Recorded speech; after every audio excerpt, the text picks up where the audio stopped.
On today's hiwatt soundbite, you're building our first collab remix together.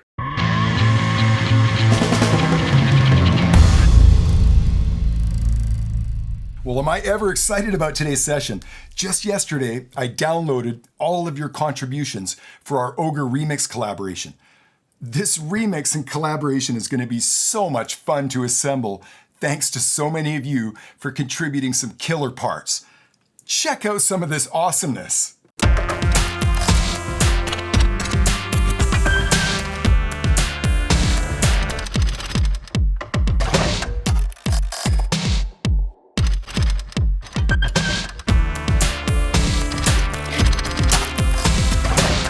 What's up, Jim? Nice contribution, my friend. I can't tell you how much I appreciate all of you taking the time and effort to contribute parts to this remix. This project is going to be a test of my file management skills.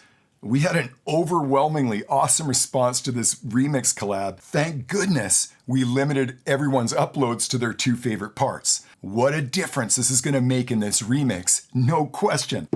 So for at least a couple of decades now, when I go to do a remix, my goal is to end up with every single source sound available to me in sample banks.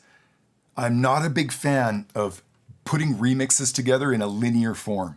I would way rather take the time up front to individually sample everything off that original multitrack, including, in this case, all of the contributions that have been supplied to me.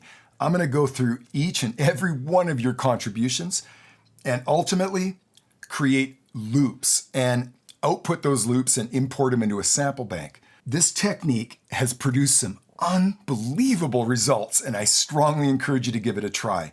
As soon as you detach yourself from a linear form and you put everything into a sample bank, oh man, the possibilities are literally endless. We've got a huge list of contributors for this project.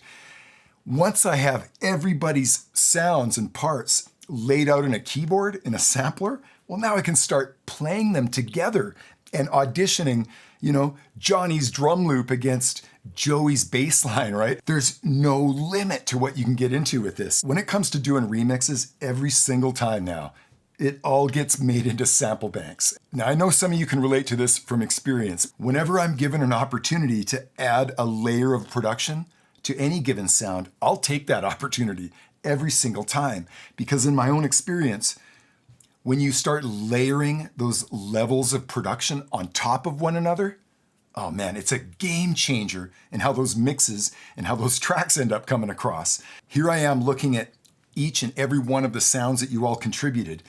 Well, I have an opportunity, if I'm making a sample of that sound, to apply some more production to it. I'll take the entire day and maybe more producing all of your contributions into audio loops.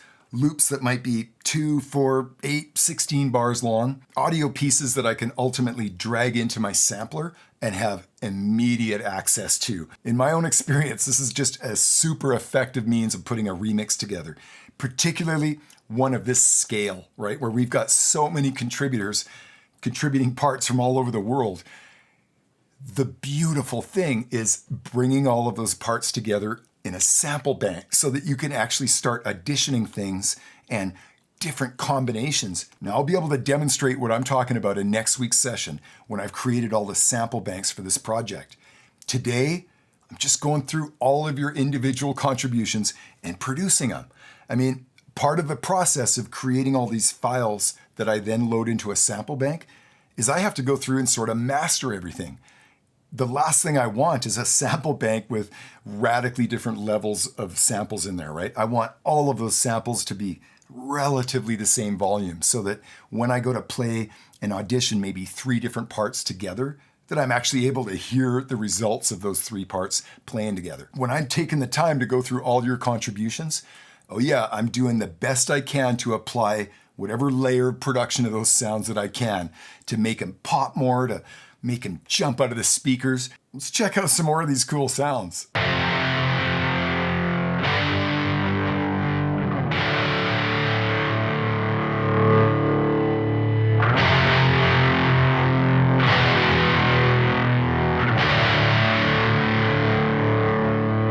nice tone, Joseph. Well done, man.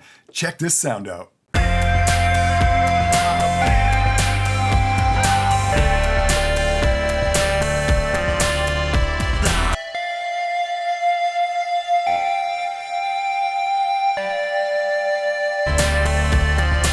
I love that lead synth line, Jude. Nice one. And what about Mindy's vocal part? Check this.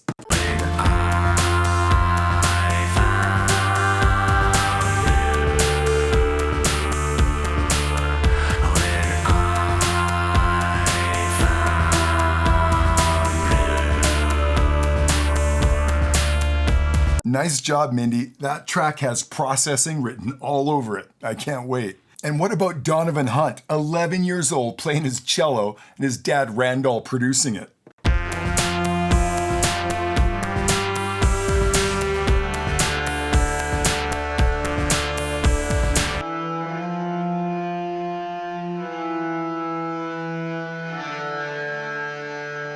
Amazing job, Donovan. Thank you so much for contributing. I can't wait to drop your cello in this remix.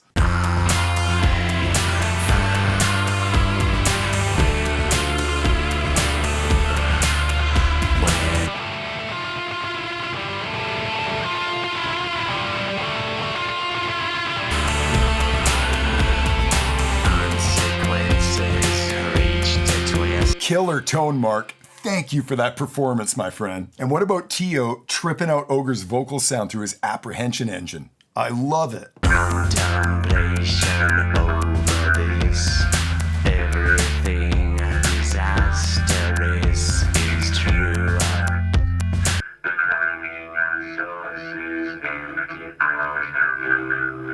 What a killer vocal sound. And thank you, Tio, for sharing your apprehension engine with us.